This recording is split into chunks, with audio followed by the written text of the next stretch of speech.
If you get charged under 377, hey, you never get to heaven. Hey, welcome to Singapore, where life for gays and joy.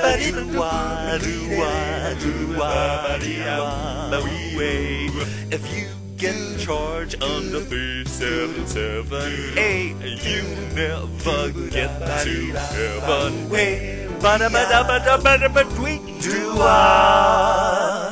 is part of indignation, but you will hear a story about that, of course, and we'll discuss it as well. But first, we would like to thank our sponsors who have made this possible. The premises 7230, who have been very gracious, third year in a row. Oh, sorry, second year in a row. Second year in a row. That's not the indication. Second year in a row, let us have so much use of the space. We thank Friday. They have been very, very supportive. And in the case of kissing, especially Ajax, which is a line of sports clothing. But anyway, let me just talk a little bit about kissing before we go on. Can I have the next slide?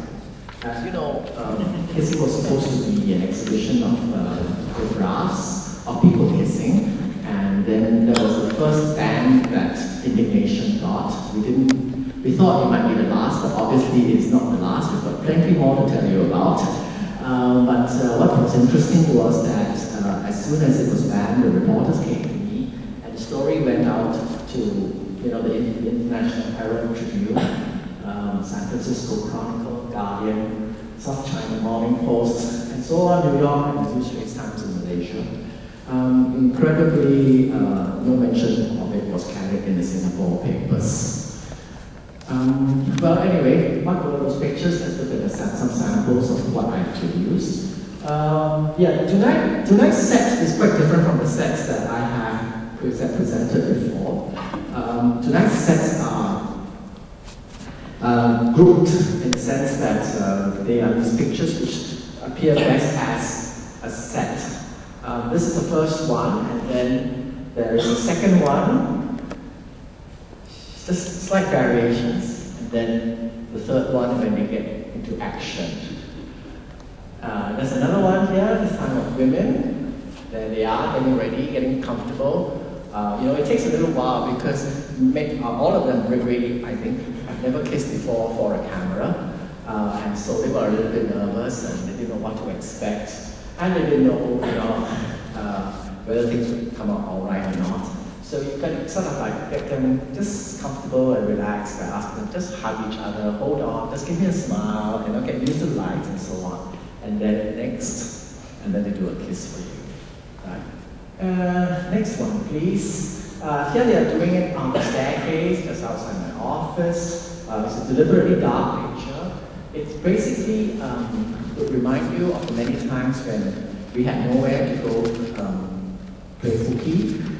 So we find abandoned staircases, strange corners. I'm sure that's entirely within our experience, yes. And then after they did that, I asked them to look at the camera, and I thought it gave us a very, very nice, she gave a very nice look, a kind of like a wave-like look, like what the hell, what the hell do I care about life, I'm just with the person I love.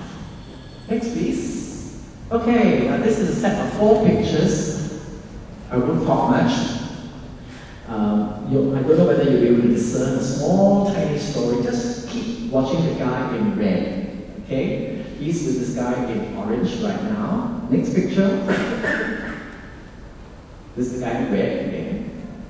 Next picture. And the next picture. Okay, the next set, again 4 pictures. Against the wall.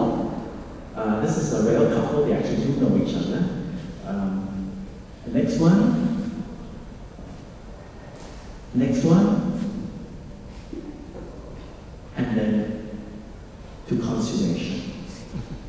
Alright, that's just a sample I have for you today. As I said, today's lecture was supposed to be by Professor Douglas Sanders, and I think everybody here in this room knows that we had some difficulty with the government. The story is quite long, I won't really bore you with it right now. If you want to hear from it later, I'll be glad to tell you. But the fact is that PILU stands for Public Entertainment License Unit. Why do we need a license? Because Professor Douglas Sanders is not a Singapore citizen, and Singapore law says that if a public talk involves a non-citizen, then license from the police must first be obtained. In fact, they did give an approval for my application on or around the 21st of July. And everything seemed hunky-dory, and I was going on trying to get a professional visit pass, which seemed to be in the works. And then suddenly things happened, and the license was cancelled on 3rd of August, sometime after I had paid the $20 fee. Last night I sent an email to them asking, hey, where is my $20 back? I was about to hire a lawyer. Well, this morning they quickly replied and said, well, we're going to send you the form and fill in the claim form, that kind of thing. Well, we'll see. All right, next. Okay, what happened on the 3rd of August was that the Ministry of Home Affairs issued a press release, and this is the middle paragraph. The police has assessed that the event is contrary to public interest. Our laws are an expression and reflection of the values of our society.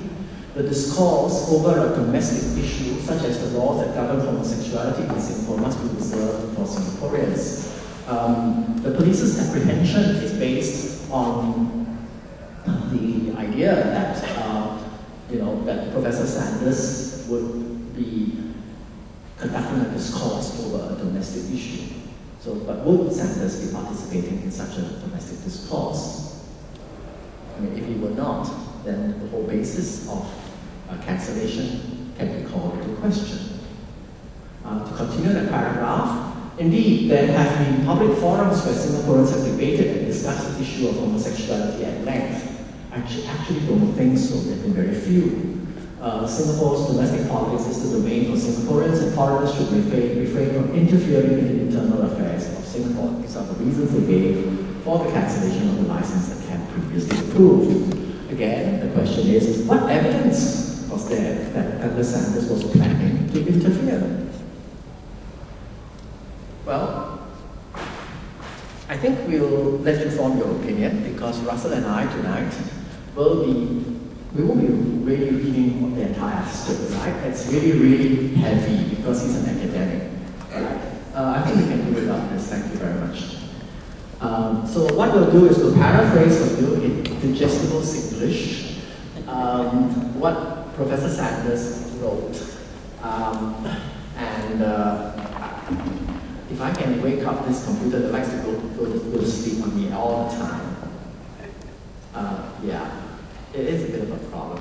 Here I am trying to be eco-friendly, but it just really makes me look very stupid compared to this generation here that uses paper. Every now and then it's damn things when I go to sleep, so I have to keep touching the touchpad. Okay, this is a paper that Douglas Sanders prepared in advance, and I don't think he was ever going to read the paper in its entirety anyway. It's just way, way too long. He told us that this was a paper that which would be his basis material, and in fact, last week he was in Kuala Lumpur attending an international conference, and he there too gave a talk based on the same paper. The Malaysian authorities had absolutely no difficulty with him talking about sin, 377 and so forth. And they didn't think, the Malaysian government didn't think that he was interfering in Malaysian domestic affairs.